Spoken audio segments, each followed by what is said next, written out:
Hello everyone. UP panchayat election 2026 की उल्टी गिनती शुरू हो चुकी है। गांव के परिसीमन की प्रक्रिया से लेकर के मतदाता सूची में शुद्धिकरण तक पूरे प्रदेश में इसको लेकर के बड़े बदलाव होने जा रहे हैं।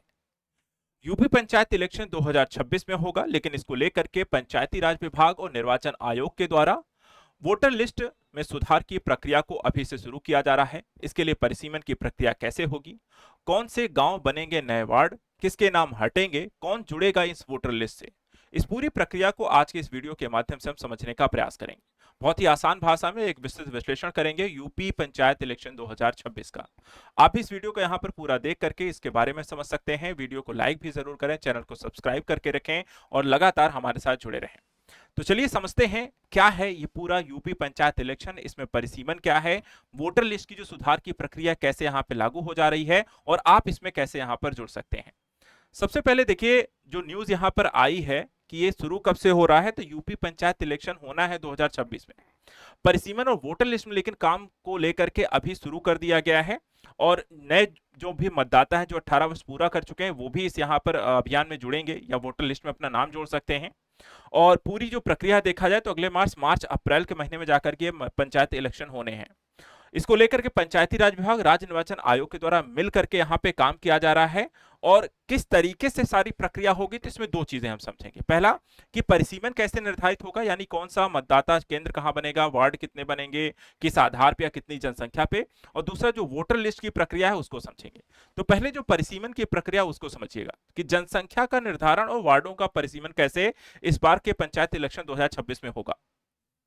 देखिए यहां पे सबसे पहले ग्राम पंचायतों को जनसंख्या के आधार पर क्या किया जाता है, वार्डों का विभाजन किया जाता है। और एक मानक फॉर्मूला इसके लिए तय किया गया है कि अगर कोई भी क्षेत्र यहां पर 1000 की जनसंख्या वाला है तो वहां पर कितने वार्ड बनेंगे, 9 वार्ड है।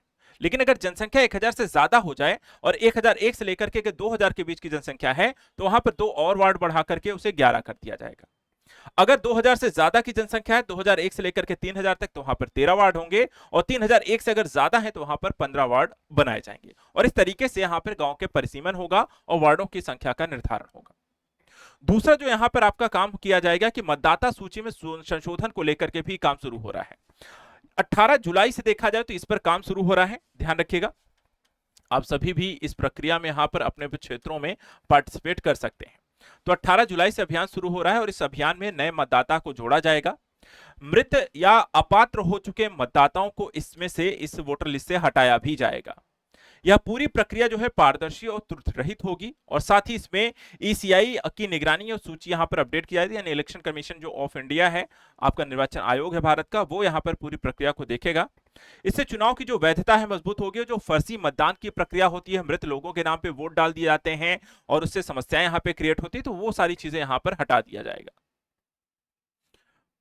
शेड्यूल यहां पे देखा जाए कैसा रहेगा, यानी कि जो पूरी यहां पे मतदाता सूची को अपडेट को लेकर के यहां पे काम होने जा रहा है, किन किन चरणों में यहां पर होगा तो वो भी देख लीजिए।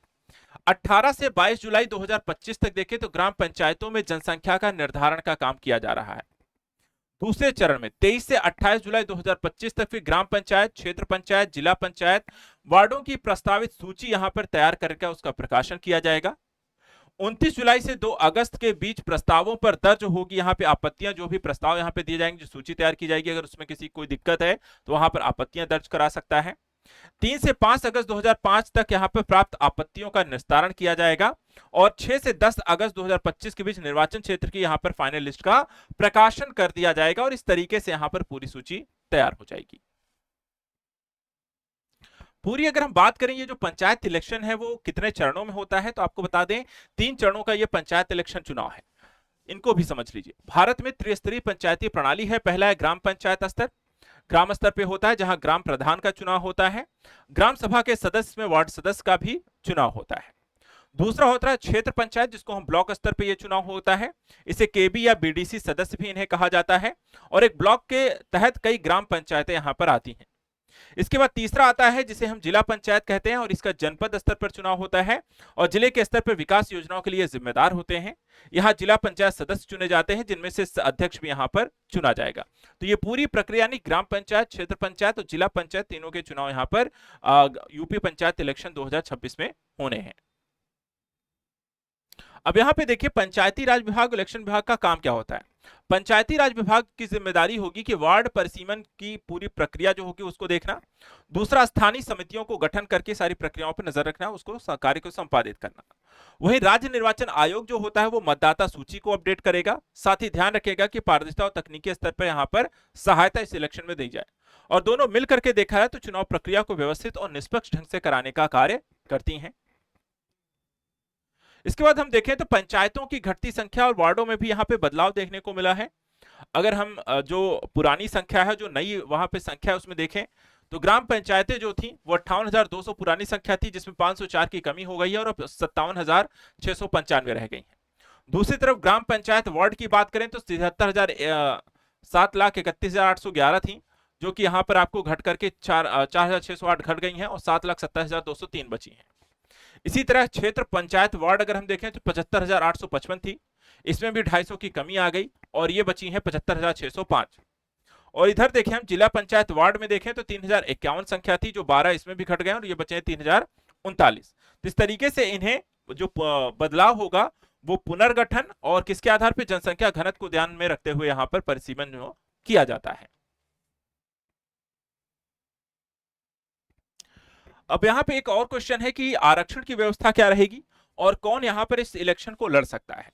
तो सबसे पहली चीज, ऐसा कोई भी उम्मीदवार जो कि यहाँ पर 21 वर्ष या उससे अधिक है वो इस इलेक्शन में पार्टिसिपेट कर सकता है। दूसरा, पंचायत क्षेत्र का अस्थायी निवासी होना चाहिए। और तीसरा, गंभीर अपराध या भ्रष्टाचार का दोषी नहीं होना चाहिए। इस आधार पर ऐसा भी कोई व्यक्ति यहाँ पर इस इलेक्शन को लड़ सकता है।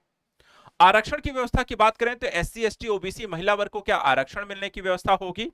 तो पंचायत इलेक्शन सीटें निम्न वर्गों के लिए देखिए, चाहे वो एससी हो, एसटी हो, ओबीसी है या महिलाओं को जो है सभी वर्गों में यहाँ पर देखा जाए तो 33% का यहाँ पे आरक्षण है। और आरक्षण जो होती है वो रोटेशनल प्रणाली पर होती है, यानी कि इस साल अगर आपको कोई भी सीट आरक्षित है तो हो सकता है अगली बार यहाँ पर उसे अनरिजर्व कर दिया जाए, और जो अगली बार यहाँ पर पिछली बार अनरिजर्व थी उसे यहाँ पर इस बार आरक्षित कर दिया है। तो इस तरीके से यहाँ पर रोटेशनल प्रणाली के आधार पर यह प्रक्रिया चलती है। तो ग्राम पंचायत इलेक्शन 2026 यूपी के संदर्भ में जो विभिन्न यहाँ पे घटनाक्रम होंगे उसको लेकर के आप जरूरी जो जानकारी है वो हमने यहाँ पर देख ली है। ऐसे ही करंट न्यूज एनालिसिस के लिए आप हमारे साथ लगातार जुड़े रहें, चैनल को सब्सक्राइब करें। Thank you so much and good luck.